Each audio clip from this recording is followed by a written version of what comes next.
우리 모두를 붙잡아 주시고 한 걸음 더 주님의 뜻을 향해 더 가까이 가도록 우리를 붙잡아 주시옵소서. 이 시간도 주의 성령님께서 우리를 가르쳐 주시고 진리와 생명 안으로 인도해 주옵소서. 모든 영광이 하나님 앞에만 돌려지는 존귀한 시간이 될 줄 믿고 연약한 정도 도구로만 써주시옵소서. 예수님의 이름으로 기도드립니다. 아멘. 우리가 살아가는 세상은 문제들이 얼마나 많이 있는지 모릅니다. 가득하죠. 그런데 이 모든 문제를 하나님은 가지고 나오기를 원하신다는 사실을 기억해야 될 것입니다. 우리가 살아가다 보면 돈이 필요해서 돈을 빌려야 할 때가 있습니다. 돈을 꾸어줄 때도 있습니다. 생활 속에서 당연한 일이지만 이런 빚에는 여러 종류가 있습니다. 좋지 않는 빚이 있습니다. 이 빚을 지지 않아도 되는데, 빌리지 않아도 되는데 빚이 있는 것이죠. 예를 들어 유흥비에 쓰려고 돈을 빌리는 사람이 있다면 그것은 안 좋은 빚입니다. 뿐만 아니라 모임에서 해외여행을 간다고 해서 갈 형편이 되지 않는데 체면 때문에 다녀와서 경제적인 위협을 받고 살아간다면 그건 역시 자기 분수를 모르면서 뱁새가 황새를 쫓아가는 것과 같은 그런 모습일 것입니다. 또 어느 교회에선 성도가 사치가 너무 심하고 화려한 옷을 사입느라고 수백만 원의 빚을 지고 쩔쩔매는 분도 있다는 것입니다. 이것은 좋지 않는 빚이라는 것이죠. 이런 빚은 안 져도 되는 빚입니다. 값싼 옷을 입고 마음 편한 것이 최고지 좋은 옷을 입고 빚에 허덕이는 것보다 훨씬 나을 것입니다.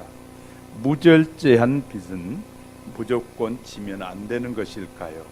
빚은 지는 것은 지혜롭지 못한 것일까요? 분명히 말씀드리면 그렇지는 않습니다. 사람이 살다 보면 원치 않는, 어쩔 수 없이 빚을 지는 경우가 있게 될 것입니다. 사람이 살아가다 보면 그럴 수도 있습니다. 돈이 없고 가정 식구 가운데 한 명이 죽어가는데 병원비를 조달하려고 돈을 빌리는 경우가 있습니다. 어쩔 수 없이 빚을 지는 것이죠. 돈보다 생명이 더 100번이나 중요합니다. 이럴 때는 빌려야 하고 꾸어줘야 당연한 것입니다. 좋은 빚은 어쩔 수 없는 빚이 아닙니다. 불가피한 빚은 빚이 아닙니다. 일부러 지는 빚도 있고 지혜로운 빚도 있다라고 말합니다. 반드시 이 빚은 나쁜 것만은 아니다. 미국의 통계에 보니까 통계에 의하면 1776년도에 미국이 독립을 하고 나서부터 1980년까지 200년 동안 미국의 정부의 빚은 1조 달러, 약 1000조 원이 되었다라고 합니다. 그런데 1986년 6년 만에 2배 1조 달러가 됐다는 것이에요. 4년 만에 1990년에 미국의 빚은 3조가 되었습니다. 그래서 이 4년 만인 1994년 이 5조 달러가 됐습니다. 2000년에 들어서자 8조가 되었습니다. 다시 정리하면 200년 동안 1조의 빚이 20년 동안 8배인 8조가 되었다라고 말합니다. 그동안 미국은 8배나 더 어려워졌습니까? 그렇지 않다는 것이 수백 배 강대국이 됐습니다. 우리는 올바른 일을 올바르게 하기 위한 동기로 사용해야지 잘못된 동기로 잘못된 방법으로 쓰는 것은 옳지 않는 일이라는 것입니다. 지혜로운 빚은 바람직한 빚이지만 자기 힘에 지나치게 빚을 지는 것은 잘못된 선택일 수 있다라는 사실을 우리는 알아야 할 것입니다. 오늘 본문에서 선지자 엘리사 시대에도 이런 일이 있었습니다. 선지자 생도의 아내 중에 한 여인이 엘리사에게 부르짖는 이야기로 오늘 본문이 시작되고 있습니다. 당신의 종 나의 남편이 이미 죽었는데 당신의 종 여호와를 경외하는 줄을 당신이 잘 아시는 분이시지 않습니까? 이제 체주가 빚을 받을 사람이 이르러 나의 두 아들을 취하여 그의 종으로 삼고자 하고 있습니다. 엘리사는 이 여인의 부르짖음을 듣고 내가 너를 위하여 어떻게 하랴?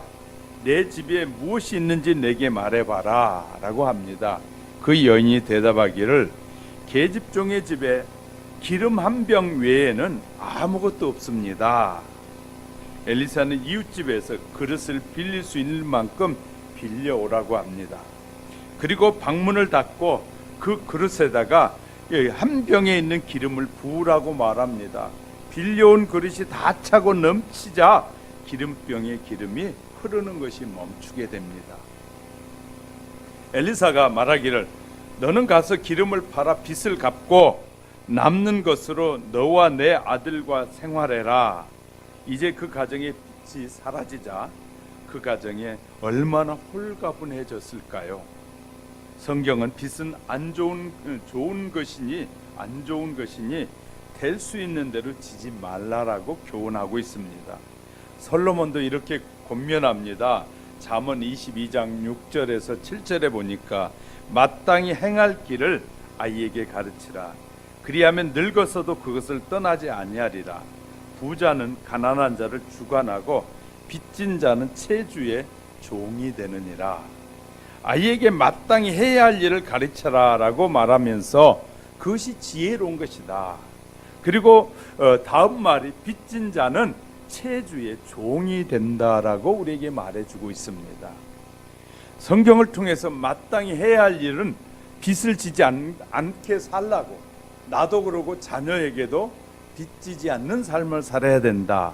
그래서 어려서부터 아이들에게 철저히 가르칠 것은 빚지지 않고 사는 삶을 가르쳐야 된다는 것입니다. 저와 여러분도 마찬가지지요.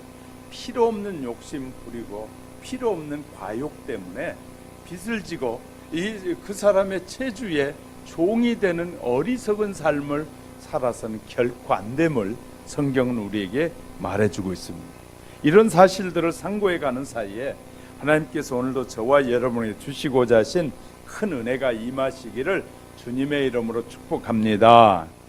첫째는 과대한 빚으로 어려움에 처한 여인이 있었습니다. 성경을 기록할 당시나 지금이나 과부는 약하고 불쌍한 자의 대명사입니다. 하루아침에 사랑하던 남편을 잃고 의지할 데조차 없이 막연하게 일생을 홀로 살아가는 사람들이야말로 불쌍한 사람들 아니겠습니까? 이 점에 있어서도 고아도 마찬가지라고 생각이 됩니다. 그래서 하나님께서는 고아와 과부들에게 비상한 관심과 사랑을 나타내 보이시는 것을 우리는 알 수 있습니다. 출애굽기 22장 22절에서도 그러고 하나님께서는 이 가난한 자들을 돌보는 것이 여유 있는 자들의 삶이다라고 가르치기도 합니다. 성경이 기록된 모범적인 이 과부들을 살펴보면 첫 번째는 자기의 소유 모든 것을 염보하고 예수님 앞에 칭찬 들었던 가난한 과부가 마가복음 12장 42절에서 44절에서 소개됩니다. 또 사도행전에 등장하는 선행과 구제에 앞장섰던 과부 다비다가 소개되기도 합니다. 뿐만 아니라 예수님께서 죽은 아들을 고쳐주신 나인성의 과부의 이야기도 소개되고 있습니다. 과부가 된 지 84년 동안 성전을 떠나지 않고 주야로 기도에 힘썼던 안나라는 이 선지자에 대한 이야기도 나오고 있습니다. 또 엘리사에게 도움을 주었던 사렙다 과부의 이야기 등이 등장합니다. 본문의 sen지 생도의 아내 역시 모범적인 여인 중에 하나입니다. 감당할 길이 막연할 정도로 엄청난 빚과 어린 자식을 남겨두고 죽은 남편에 대해서 어떤 원망을 하는 것도 아니고 원망 없이 엘리사 선지자를 찾아가서 자신의 곤경을 호소하는 내용이 오늘의 내용입니다. 이러한 모습을 통해서 어려움을 당한 우리들에게도 아주 좋은 교훈일 뿐만 아니라 모범이 될 수 있을 것입니다. 성경에 빚을 의미하는 두 단어가 있는데 나사와 나사락이라는 두 단어가 있습니다. 아담과 하와가 하나님께서 따먹지 말라고 지시한 선악과를 따먹게 되는데, 그때 하나님께서 하와에게 물으셨어요. 내가 어찌하여 그것을 따먹었느냐 하였더니, 그때 하와가 대답하길, 뱀이 나를 꾀물어 내가 먹었나이다. 여기에서 꾀물어라는 단어가 나사라는 단어입니다. 이 나사라는 단어에는 두 가지 의미가 있는데, 속이다, 사기치다, 이자를 받으며 돈을 꾸어주다. 돈을 꾸어준 사람은 돈을 꾼 사람에게 지배를 받게 되는데, 뱀이 하와를 꾀했어요. 여기서 나사라는 이 단어가 등장하는데, 마귀는 하와의 지배하에 살게 됩니다. 이제 유혹을 받고 그 유혹에 빠져드니까 결국은 그 지배 아래 살게 됩니다. 빚은 지배자와 피지배자의 신분으로 바꾸어지게 되는 것이 바로 빚이다라고 우리에게 말하고 있습니다. 또 다른 하나의 빚은 두 번째 단어는 나사락의 사기라는 말인데, 이 말은 독이빨로 물다라는 의미를 가지고 있어요. 이 말을 사용된 성경을 보면 민수기 21장 8절에서 9절에 보면, 여호와께서 모세에게 이르시되 불뱀을 만들어 장대 위에 달라 물린 자마다 그것을 보면 살리라. 모세가 놋뱀을 만들어 장대 위에 다니 뱀에게 물린 자마다 놋뱀을 본즉 살더라.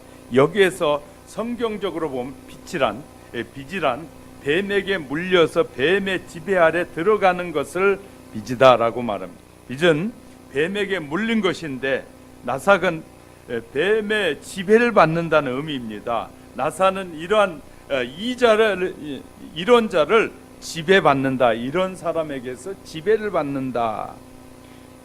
여간이 빚은 지배받는다라는 의미로 설명되어지는데, 모세는 이런 말을 합니다. 신명기 23장 20절에 너희 형제에게 꾸거든 이식을 취하지 말라. 이식은 나삭이라고 하는데, 형제에게 이자를 물려서 더 많은 이자를 받지 말라. 그러니까 형제에게는 돈을 빌려주되 많은 이자를 받지 말라라고 성경은 우리에게 가르쳐주고 있습니다. 이자로 사람을 얽어매이지 말라는 의미입니다. 빚을 지면 뱀이 물린 것이라고 성경은 말하고 있는데, 빚을 지게 되면 정상적인 감정에서 벗어난 감정을 드러내게 된다. 빚을 지게 되면 어떤 감정을 지니게 되느냐 하면 절망하게 되고요, 또는 수치감을 느끼기도 하고, 빚을 지게 되면 두려움에 떨기도 하고, 나약해지고 마비가 되기도 하고, 사람을 회피하는 일이 일어나기도 하고, 위축돼서 정상적인 삶을 살기가 어려워지는 것이 빚이다라고 우리에게 말합니다. 성경은 빚을 지게 되면 하나님께서 우리에게 주신 자유를 빼앗기는 것이다. 내가 너무 통이 커가지고 막 뭔가를 멋지게 해보려고 그렇게 하다 보니까 결국은 내가 누려야 될 하나님이 내게 주신 그 자유로운 삶을 다 놓치고 그냥 빚에 허덕이다가 인생을 그렇게 살아가게 된다는 것입니다. 하나님은 저와 여러분이 그렇게 살기를 원치 않으신다고 말씀하고 있는 것이에요. 저와 여러분은 하나님이 우리에게 주신 그만큼의 양에 따라 살아가는 것이 지혜로운 삶이라는 것이에요. 너무 과도한 욕심 때문에 그것에 매여서 내가 해야 될 하나님 앞에 예배하는 일도 놓쳐버리게 되고, 끌려다니고 막 이렇게 하는 그런 삶을, 하나님은 그런 자녀의 삶을 기뻐하시지 않는다라고 우리에게 분명히 가르쳐주고 있는 것입니다. 그래서 우리는 어떤 일이 있더라도 가능하면 빚을 지는 일이 없도록 살아가는, 어쩔 수 없는 상황이 아닌 이상은 빚을 지지 않도록 노력하는 저와 여러분이 되어야 할 줄 믿습니다. 두 번째, 문제를 가지고, 그런 문제가 생겼으면 그 문제를 가지고 어떻게 해야 되느냐, 하나님께 호소하는 여인이었습니다. 이 여인은 문제가 발생하자 자기 스스로 해결할 수 없는 단계에 이르자 하나님의 선지자에게 찾아와서 하나님께 호소하는 거예요. 많은 빚을 지고 죽은 남편을 대신하여 가정을 책임져야 할 그녀에게 있어서 당장 끼니를 이을 양식 걱정보다 더 중요한 것은 채권자가 와서 그 이제 자녀 두 아들들을 종으로 삼겠다는 것이거든요. 그러니 얼마나 답답한 일이고 안타까운 일인지 모릅니다. 그 당대 빚을 갚지 못하면 두 아들을 채권자의 종으로 살아야 되는데 7년 동안 종살이를 해야 했다라고 출애굽기 21장 2절에서 말합니다. 7년이 돼야 이 아이가 돌아갈 수 있는 거예요. 그러니까 7년 동안 그 집에 묶여 살 수밖에 없는 환경이 됐다고 말이에요. 이처럼 어려운 공경에 처한 가난한 과부의 호소를 들은 하나님께서 엘리사를 통해서 이 문제를 어떻게 해결해 주셨는지를 우리 본문에서 쓰고 있다고 말이에요.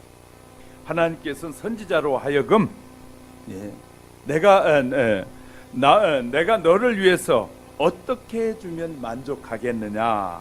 이는 가난한 과부의 하소연을 들은 엘리사가 맨 처음으로 하나님으로부터 들은 말씀을 따라 한 말입니다.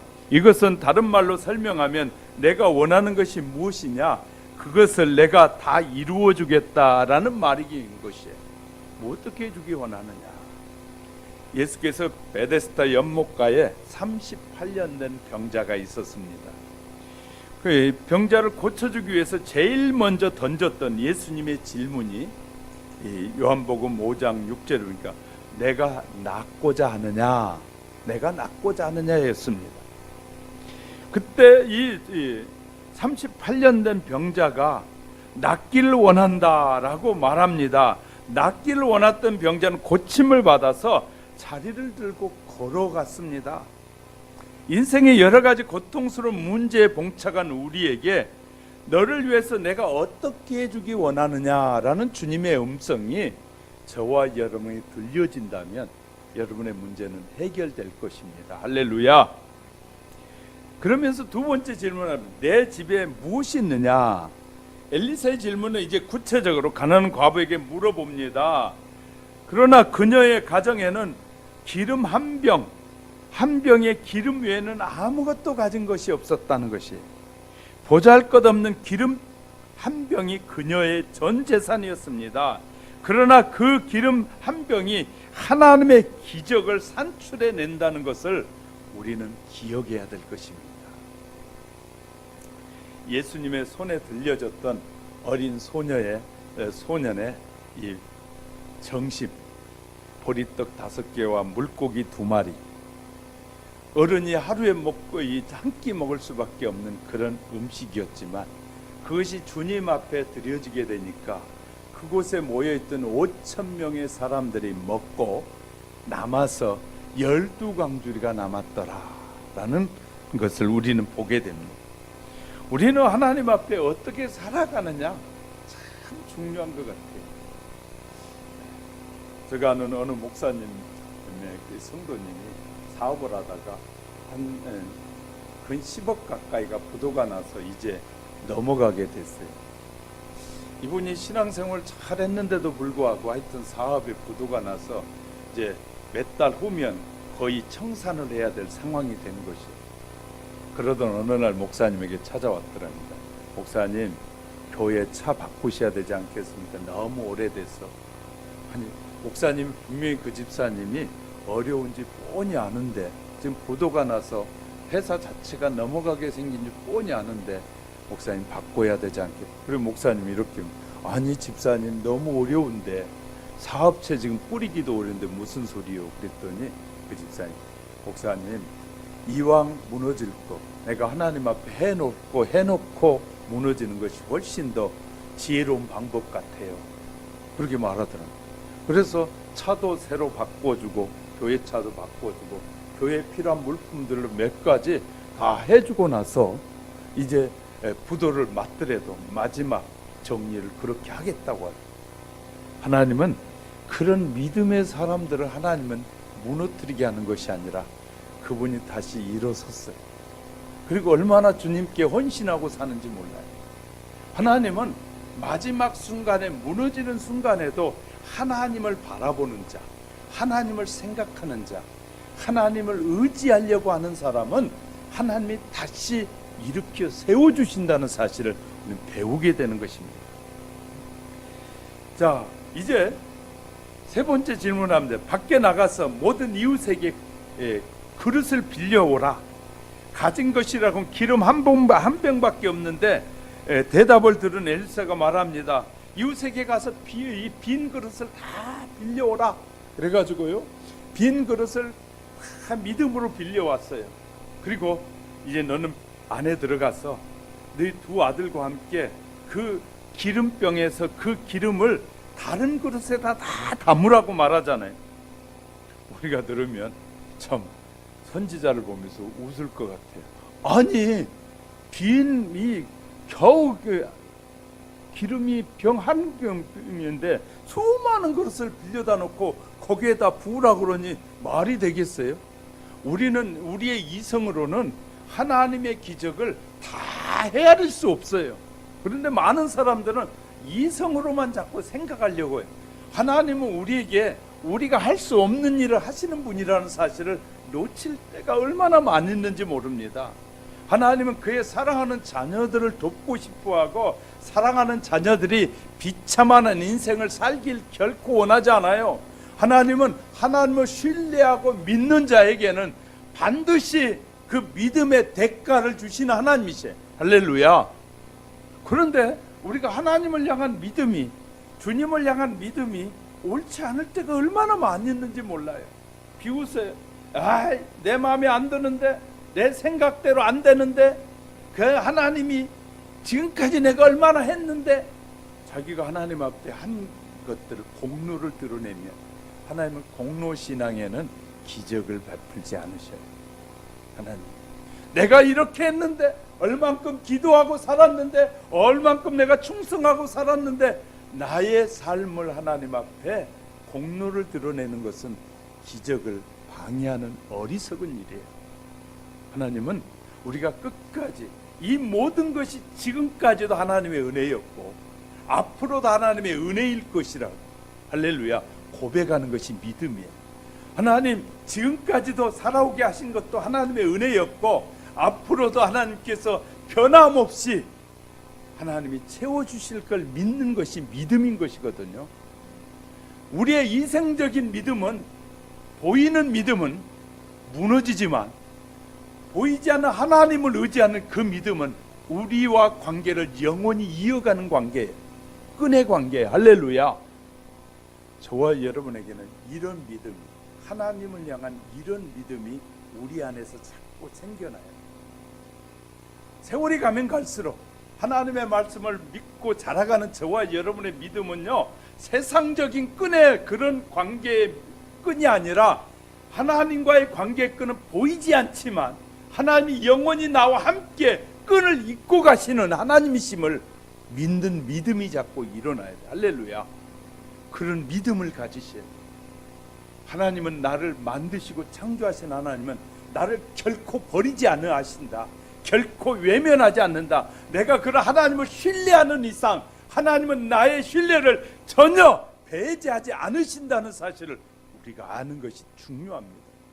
그래서 예배를 통해서, 성경 공부를 통해서, 말씀을 통해서 배워가는 것입니다.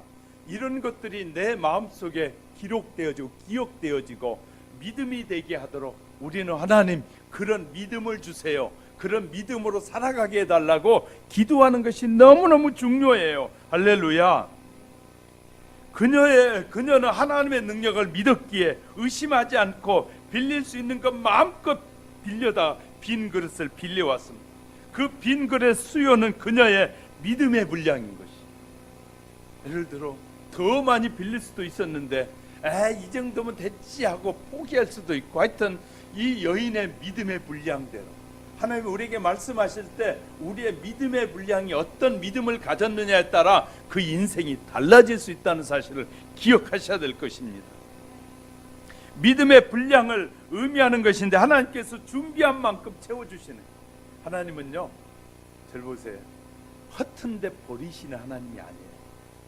그 기름에서 넘치는데 얼마나 놀라운지, 어머니 이제 더 이상 그릇이 없네요 하는 순간 단 한 방울도 땅에 떨어지지 않고 멈췄다. 하나님은요, 우리가 준비한 믿음만큼 그만큼 채우신 하나님. 그래서 이제 늘 기도하면서 돌아보면 늘 문제는 내가 하나님을 향한 믿음이 문제인 것이지 하나님이 문제가 아니더라고요. 내가 하나님을 향한 믿음이 내 생각대로 하나님을 믿으려고요. 내가 마음에 안 들면 하나님이고 뭐고 필요 없고, 내 마음에 안 들면 내 성질 나면 하나님이고 뭐고 내 멋대로 해보내. 하나님은 그러길 원치 않고 어떤 환경이든지 하나님만이 나의 위대하신 분이시고 나를 만드시고 나를 창조하신 분이라는 사실을 믿고 의지하길 원하지, 내 마음대로 내 생각대로 믿는 것 결코 원치 않으신 하나님. 모른 그릇에 기름이 부어져 자는 대로 옮겨 놓았습니다. 빌려온 그릇에 엘리사가 시키는 대로 기름병에다 기름을 부었어요. 아무리 부어도 기름병의 기름은 줄어들지 않는다. 하나님의 창고는 줄어들지 않습니다. 우리들의 창고는, 세상의 사람들의 창고는 들어가지 않으면 비워지지만 하나님의 창고는 결코 무너지지 않는 것이에요. 그렇기 때문에요, 하나님을 의지하고 사는 자는 그래서 자신감이 생기는 것이에요. 아무것도 없음에도 불구하고 내일 아침을 걱정할 필요가 없는 것은 하나님의 창고는 결코 줄어들지 않기 때문에. 할렐루야. 이런 하나님, 성도들에게 문제들이 생기게 될 때마다 걱정과 근심으로 가득 찬 모습을 드러낸 사람들이 얼마나 많이 있는지 모릅니다. 그런데 믿음의 눈이 열리게 되면 하나님, 이 어려움은 내가 하나님이 나에게 가까이 오라고 하시는 음성이구나. 하나님 앞에 가까이 가면 내게 좋은 일이 생기겠구나. 할렐루야. 이런 믿음이 생기셔야 돼요. 우리의 인생에 문제들이 꼬이고 어려움이 생길 때는 하나님을 의지하라고 하는 것이구나. 그리고 하나님이 나를 더 가까이 오라고 말씀하시는구나. 이렇게 들어야 되는데 문제가 생기면 하나님 그럴 수 있어? 이렇게 하나님에 대해서 벌써 불신하는 마음을 가질 때가 얼마나 많이 있는지 모릅니다. 우리 아무리 어려울 때도 나를 만드시고 창조하신 분, 나의 주인은 하나님이시라는 믿음이 분명하면 우리는 뭐하게 돼? 가까이 오라고 하시는구나. 하나님이 내게 새로운 기회를 주시려고 하시겠구나. 지혜를 발휘하면, 그런 믿음을 가지게 되면 하나님은 그 믿음대로 채워주시는 분이심을 믿으시면 아멘. 세 번째, 기적을 통해서 해결되자 이 여인이 얼마나 자유로워지고 편안해졌는지 몰라요. 하나님의 축복을 배우고 알았던 과부는 문제가 발생하자마자 가장 먼저 당시의 선지자였던 엘리사를 찾아가서 예의를 갖추고 앞으로 일을 상담하는 것입니다. 우리는요, 하나님 앞에 설 때마다 예의를 갖추는 것이 너무너무 중요해요. 대통령, 세상의 지도자 앞에 가서도 예의를 갖추고 가지 그냥 가는 사람이 없어요. 예의를 갖추고 정중하게 예의를 갖추고 가서 얘기를 하는 것처럼 이 예의를 갖추고 앞으로의 일을 상담합니다. 이는 하나님의 축복을 받은 사람들이 갖추어야 될 태도이다 그 말이죠. 하나님의 자녀들, 하나님의 축복을 받은 자녀들은 반드시 하나님 앞에 예의를 갖추는 것이 필요합니다. 엘리사는 하나님께 기도했습니다. 그리고 기름을 팔아 빚을 갚고 나머지는 생활비로 하라고 했습니다. 남에게 빌린 돈을 먼저 갚으라는 엘리사의 공고는 우리에게 시사하는 바가 큽니다. 과부는 이제 가난한 사람이 아닙니다. 그녀를 괴롭히는 부채도 갚았고 두 아들과 함께 생활할 수 있는 여유도 생겼습니다. 하나님의 풍성하신 축복을 경험한 그녀는 하나님의 영광을 위해서, 그리고 그 뜻을 쫓아 보람 있는 삶을 살았을 것입니다. 그래서 예수님은 마태복음 25장 29에 무릇 있는 자는 받아 풍족하게 되고 없는 자는 그 있는 것까지 빼앗기리라. 사람이 살아가다 보면 종종 빚을 질 때가 있는데 빚을 졌을 때 어떤 자세를 가지느냐가 참 중요하다 그 말이에요. 빚을 질 수 있어요. 근데 어떤 자세를 가지느냐. 저도 사업을 1년 동안 하다가 저희 집이 한 채가 날아가고 빚이 졌어요. 그런데 제가 회사를 정리하는 곳에 교회가 들어섰어요. 교회가 3개월 동안 안 돼서 처음에는 한두 달 도망 다녔어요. 예, 돈 달라는 사람 많은데 갚을 길은 없어서 저도 도망자 생활을 좀 해봤어요. 나중에 제가 이제 양심의 가책이 돼서 도저히 못하겠더라고요. 그래서 돌아왔어요. 그래가지고 저한테 밥값 밀리고 식당에 대놓고 이제 직원들이 밥을 먹다 보니까 그런 밀린 돈들이 많이 생겨서 어쩔 수 없어 다 불렀어요. 지금 아직 저는 젊습니다. 그런데 제가 지금 당장 무너졌다고 해서 다 무너진 것 아닙니다. 다시 일어설 것입니다. 제가 다 갚아드릴 테니까 조금 기다려 주시겠습니까? 죄송합니다. 그분들에게 제가 그렇게 인사를 했어요. 그리고 아직 제가 젊음이 있으니까 제가 갚아드릴 테니까 조금만 늦게 받는다고 생각해 주십시오. 그랬더니 거기에 모인 서너 분이 모였는데 그러더라고요. 그래, 김 사장 아직 젊으니까 우리 조금 늦게 받으면 되지 하고 다 양보해 주더라고. 근데 어떻게 처신하느냐가 중요한 것 같아요. 그래서 빚을 졌을 때 저 그래가지고 그분들 실은 결국은 이제 회사가 정리되는 바람에 그냥 기계나 막 이런 것들 다 팔아가지고 이제 그분들이 나눠 가지고 어쩔 수 없이 그렇게 정리를 하고 말았는데, 제가 이제 하나님이 이 목회의 길을 부르시려고 그렇게 했기 때문에 어쩔 수 없이 그렇게 정리가 됐는데, 하여튼 이 빚을 졌을 때 어떻게 해야 되는지를 아주 좋은 것들을 성경은 우리에게 가르쳐주고 있는 것 같아요. 믿음으로 살아가는 성도는 빚의 문제를 부정적으로 처리하는 자세는 결코 바람직하지 않다.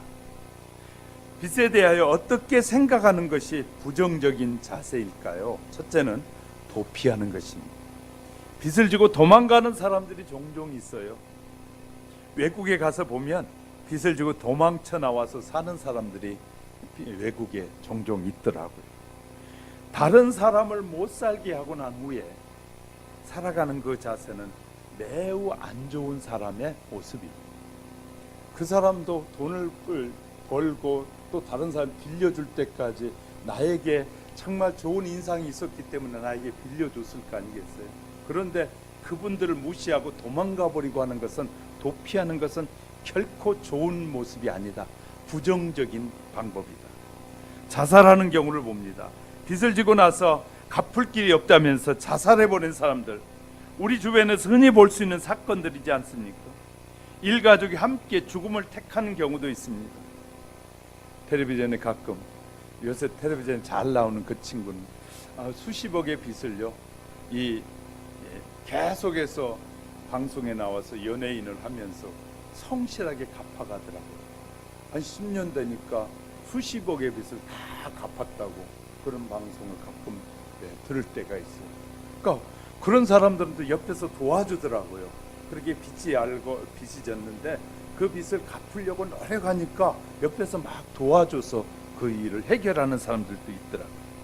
또 이런 자세는 부정적인 거죠. 침묵하는 것이, 언제 준다는 말도 하지 않고 전화 걸어도 대답도 안 하는 사람, 만나서 돈을 달라고 하면 그거 줄 것이라고 무책임하게 말하는 사람들, 답답하죠. 법으로 처리하라고 해보지만 아무것도 없으니까 법으로 처리도 안 되는 이런 자세는 성경적인 자세가 아니라는 것입니다. 성경은 빚을 지고 살아가는 사람들이 어떤 자세를 가져야 할 것이라고 할까요?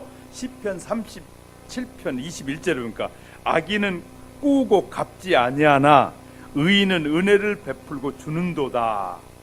돈을 빌리고 갚지 아니하는 사람은 성경은 악인이라고 쓰고 있고, 악한 일만 하는 사람이 악인이 아니라 남에게 선하게 빌렸다가 그것을 갚지 않는 것은 악인이다, 악한 일이다 라고 성경은 우리에게 가르쳐주고 있어요. 자, 빚을 지고 나서 그러면 어떻게 긍정적으로 처리하는 방법은 바로 성경적인데, 긍정적인 처리하는 자세는 이런 것입니다.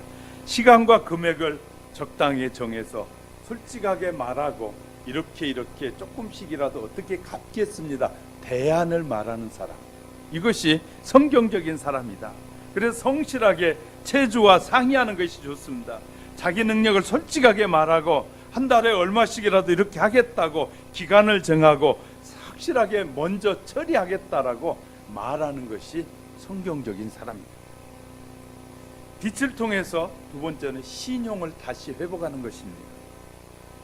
빚이 문제가 아니라 빚을 진 후가 문제인데 빚을 성실하게 갚아야 합니다. 그러고 나면 오히려 신용이 쌓이게 되고 빚을 주고 또 갚고 나면 그 사람이 또 나에게 어려울 때 빌려줄 수 있는 기회가 생기는데 이것을 놓치는 것은 정말 어리석은 일입니다. 그러니까 일들을 하되 어떻게 해야 되는지를 성경은 우리에게 자세히 가르쳐 준다고 말이에요. 미국 이민 간 분들이 이런 얘기를 하더라고요. 금방 미국에 이민을 갔는데 은행 거래 실적이 없으니까 은행에서 돈을 빌려주지 않는 것이에요. 그러니까 간 사람들이 가장 먼저 하는 방법이 차를 사는데 차가 없으면 못 살잖아요. 그 나라에서. 첫 번째 차를 사는데 돈이 있어도 현찰로 사지 않고 활부로 산다는 거예요. 활부로 사가지고 매달 활부를 갚아간다는 거예요. 그러면 실적이 이제 쌓이게 된다는 거예요. 실적이 쌓이게 돼요. 이렇게 쌓여갑니다. 그리고 난 다음에 쌓인 다음에 조금만 빌려본다는 거예요. 그러면 은행에서 빌려준다. 실적이 있으니까. 그리고 또 다른 것을 살 때 또 할부로 사가지고 또 실적을 쌓아간다는 거예요. 이렇게 실적을 늘려가게 되면 나중에는 큰 돈도 빌릴 수 있게 된다는 거예요. 그러니까 이게 참 지혜로운 방법이 필요한 것 같아요. 우리가 살아가는 데는 삶에는 뭐가 필요하다? 지혜가 필요하다.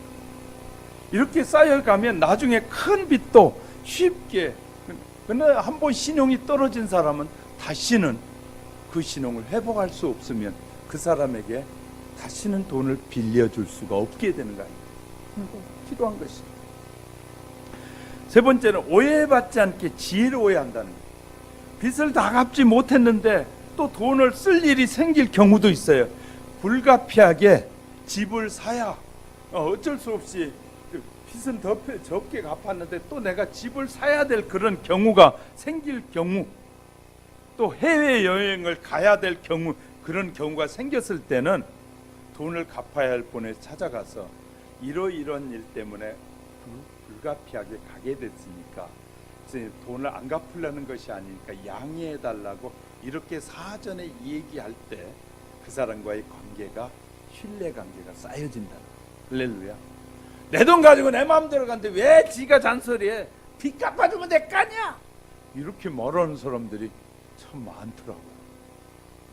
그것은요 결코 지혜롭지 않아요. 그러니까 우리가 지혜로운 방법은요, 그 사람이 내 사정을 충분히 이해시켜주고 그 다음에 어쩔 수 없이 그런 환경이니까 가고 살 수밖에 없는 상황이라고 설명해주고 어떻게 갚겠다라고 해줄 때 그 사람과의 신뢰가 형성되어진다. 할렐루야. 가끔 이제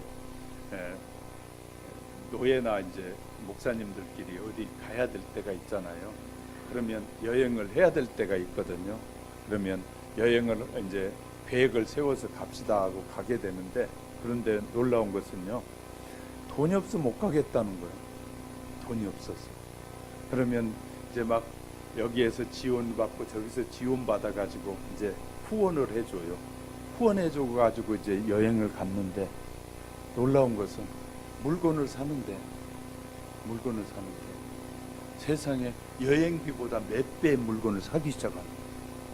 그럴 때마다 무슨 생각이냐, 저러면 안 되는데, 아니 돈이 없어서 여행을 못 온다고 해놓고는 여행 와서는 세상에 몇 배의 돈의 물건을 사기 시작하는 거예요. 그럼 거짓말하는 거거든요. 남을 속이는 것이에요. 그런 사람이 많아요. 그러니까 어디 가면서 꼭 빨리 그게 갚을게 하고 빌려놓고 갔다 와서는 그냥 나 모른 체하고 그냥 아무 말도 없이 그냥 그렇게 살아가는 사람들이 너무나 많다는 거예요. 그럴 때마다 저러면 안 되는데 왜 저러지? 오해받지 않도록 해야 됩니다. 우리는요, 우리의 삶이 지혜로운 것은 상대방에게 오해를 주는 기회를 줘서는 안 되는 거죠. 네 번째는 하나님의 기적이 임하도록 기도해야 된다는 거예요. 정상적으로 빚을 갚아 나가다가 하나님의 기적을 경험할 수 있습니다. 갑자기 하나님께서 우리의 사업을 축복해 주셔서 그것을 한 번에 처리할 수도 있어요. 하나님께서 내가 하나님의 자녀인데 세상 사람에게 빚을 져서 이게 덕이 되지 않고 하나님의 영광이 되지 않습니다. 하나님, 내가 성실하게 하나님의 영광을 위해서 바르게 살기 원합니다. 하나님, 빨리 빚도 정리하고 갚아갈 수 있게 도와주세요 하고요, 하나님 앞에 지혜를 구하고 은혜를 구하라는, 할렐루야. 이것이 하나님의 자녀들이 하는 지혜로운 방법임을 우리에게 설명해 주고 있는 거예요. 그러니까 우리가 잘못해서 우리가 스스로 해결할 수 없을 정도로 그렇게 해 나갈 수 있어요. 그렇지만 그것을 어떻게 해결하느냐, 해결의 방법이 참 중요하다는 거예요. 저와 여러분은요, 그래서 이 기회가, 저 사람과의 관계의 기회가 새로운 신뢰 관계를 쌓는 기회가 되고, 내가 그 성실함을 보여줌으로 저 사람은 뛰어먹는 사람이 아니야, 저 사람은 그 어쩔 수 없는 환경이었기 때문에 그런 것이야 하고 관계를 회복할 수 있는 지혜가 필요하다는 거예요. 할렐루야. 저와 여러분은 정말 하나님의 자녀답게 사는 것이 무엇인지를 말씀을 통해 배우고, 정말 하나님을 의지할 때 나의 믿음이 하나님을 의지하는 온전한 믿음으로 우리의 믿음이 자라가면 언제든지 하나님의 도움을 받을 수 있고, 이 여인처럼 기적적으로 다시 일어서고 자유를 누릴 수 있는 은혜를 덧입을 수 있음을 기억하시길 바랍니다. 하나님은 자녀들에게 기적을 통해서 얼마든지 역사하실 수 있는 분이라는 것입니다. 단 한 건만 터져도, 한 건만 잘 이루어져도 얼마든지 큰 일을 이룰 수 있기 때문에,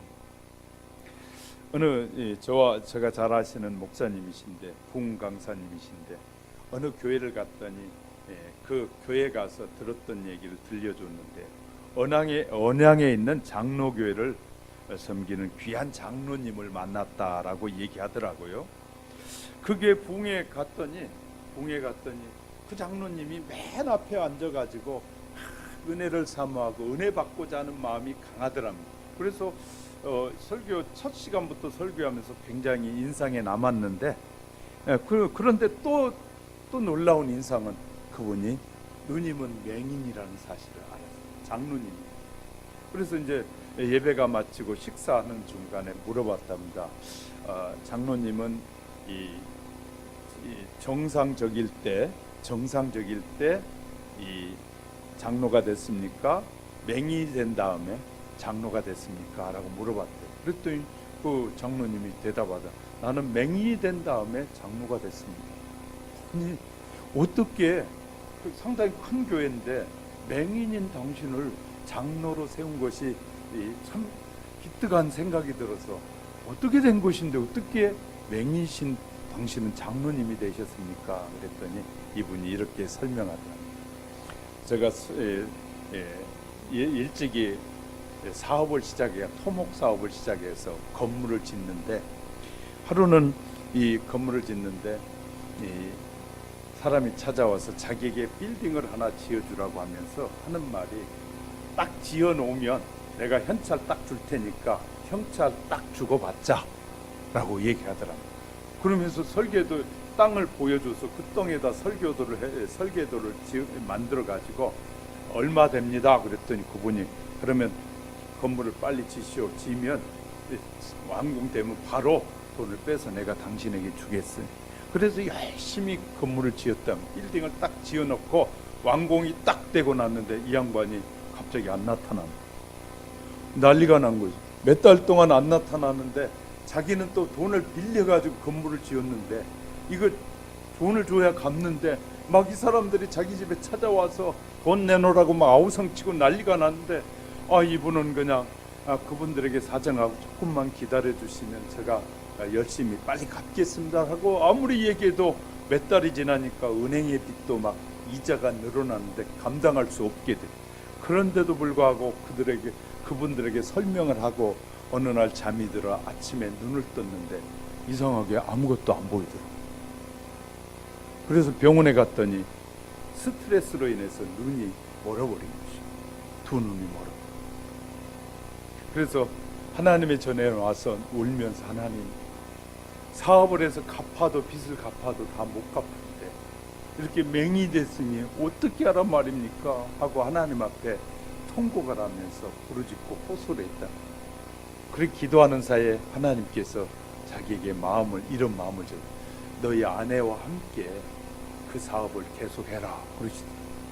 그래서요, 기도하면서 지혜가 떠오르면 아내에게 이렇게 하면 좋겠어 하고 둘이 상의하면서 그렇게 해갔다는 거예요. 그러다 보니까 사업이 슬슬 풀리면서 빚이 정리되어지고 잘 되었다. 지금은 몇 년이 지난, 그러니까 31살 때 명의이 됐는데 몇 년이 지난 지금은 가장 적게 하는 11조가 1년에 1억이래. 1억에 11조를 하는데, 하나님이 그렇게 다 이 자기가 기도하면서 지혜를 구해서 얻어주면 아내에게 얘기하면 아내가 그것을 풀어가는데 기가 막히게 1억을 한다. 그것이 적게 할 때가 1년에 1억에 11조를 드린다. 그러면서 목사님에게 이렇게 말하더랍니다. 1,000만 원 정도 들어가는 일들은 그냥 성도들이 얘기하지 말고 저에게 말씀해 주시면 제가 그냥 해결해 드릴 테니까 그러라.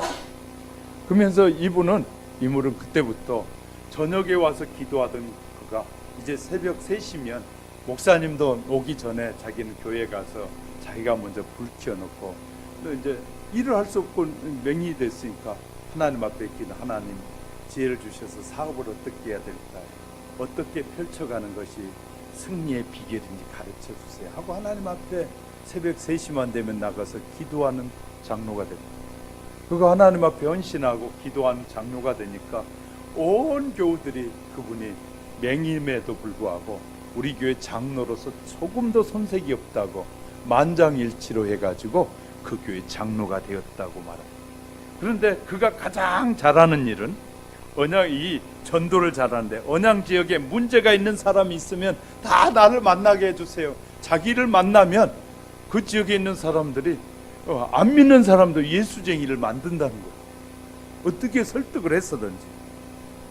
이분은 장로님이 기도 1등, 헌금하는 데 1등, 봉사하는 데도 1등, 전도하는 데도 1등. 그래서 온 교인들이 이 장로님을 그렇게 좋아하고 장로님이 하시고자 하는 일에 적극적으로 참여하면서 축복을 나누고 있다고 합니다. 사랑하는 성도 여러분, 우리가 못하면 하나님 앞에 지혜를 구하면 됩니다. 할렐루야. 하나님은 지혜의 보고가 되십니다. 하나님의 이 창고에는 우리에게 필요한 모든 것이 가득 차 있습니다. 내가 얼만큼 빼서 쓰느냐에 따라서 지혜롭게 얼마든지 사용할 수 있고, 우리의 삶을 하나님의 영광을 위하여 쓰고자 하면 하나님은 우리를 아름답게 쓰실 줄 믿으시기 바랍니다. 사랑하는 성도 여러분, 우리의 가정과 가정에 우리 규모 있게 살아야 되고요. 너무 하나님이 많이 주면 준 대로 살면 되는데 그것을 잊어버리고 자꾸 사람과 비교해서 저 친구는 어떤 친구는 그렇게 사는데 나도 나만큼 똑똑하고 잘났어. 이 잘났다고 말하는 사람들이 얼마나 많냐. 저는 옛날에 나보다 공부도 못하고 그런 놈이 잘 되면 성질이 나고 막 속이 뒤집어지거든요. 나도 빚을 내서라도 니보다 잘할 수 있다. 객기 부리다가 얼마나 많은 사람들이 문을 닫아야 되고 고통의 세월을 살아야 됩니다. 문제가 되면 자기만 문제가 아니거든요. 자기가 잘못해 놓으면 누가 고통을 받느냐? 아내와 자녀들이 다 고통을 받아야 돼요. 고통을 받아요. 나 자존심 때문에 아내와 자식들, 모든 가족들이 주위에 있는 사람들 다 고난을 받아야 돼. 그런 혈기, 그런 못된 욕심들, 이것은요 그리스도인이 가져야 될 욕심이 아닌 것이에요.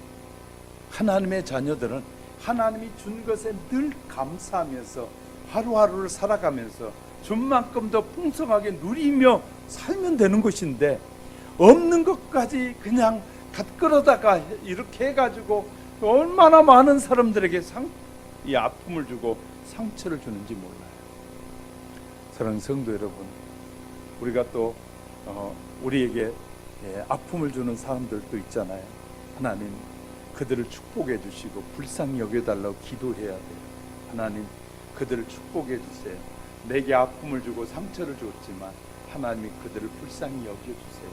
하나님 그들을 축복해 주세요 하면요, 그들이 복을 받으면 하나님이 그들에게 생각나서 갚게 하시는 하나님. 할렐루야.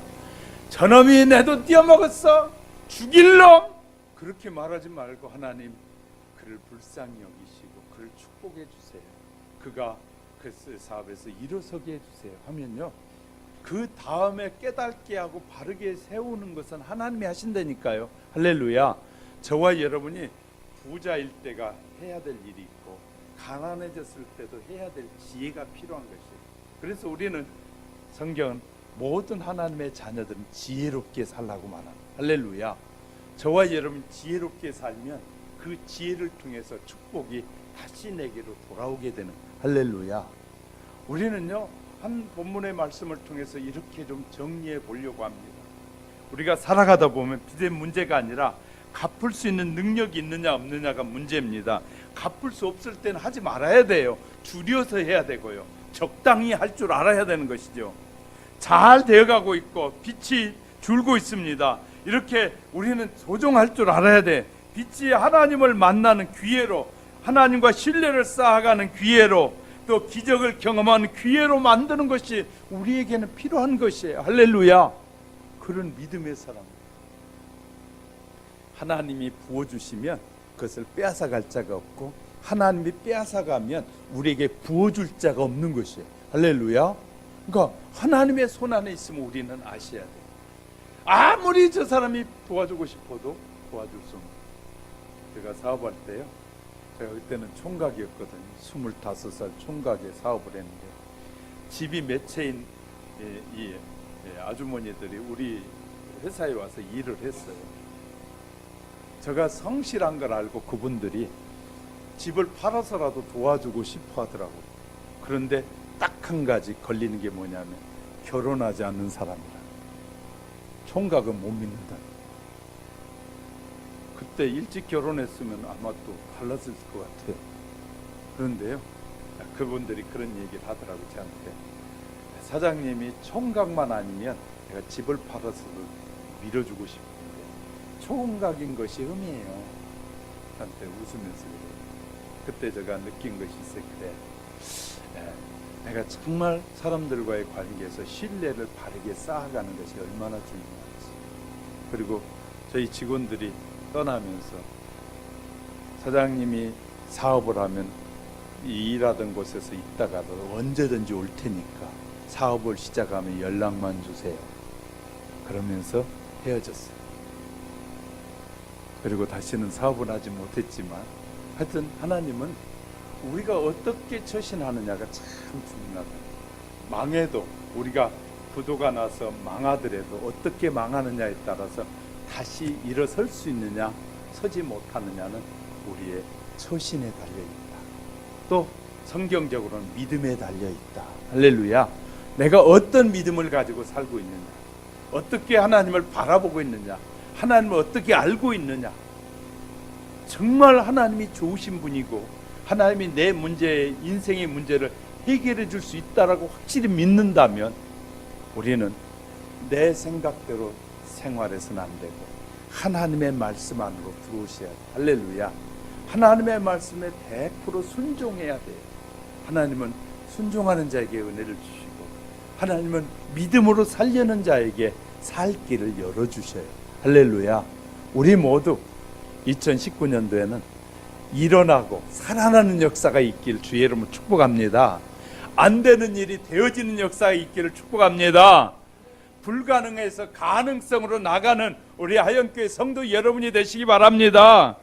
부정적인 생각에서 긍정적인 생각으로 바뀌어지고 안 된다는 생각에서 하나님이 나와 함께 하시니 된다는 믿음의 생각으로 바뀌어지시기를 주님의 이름으로 축복합니다.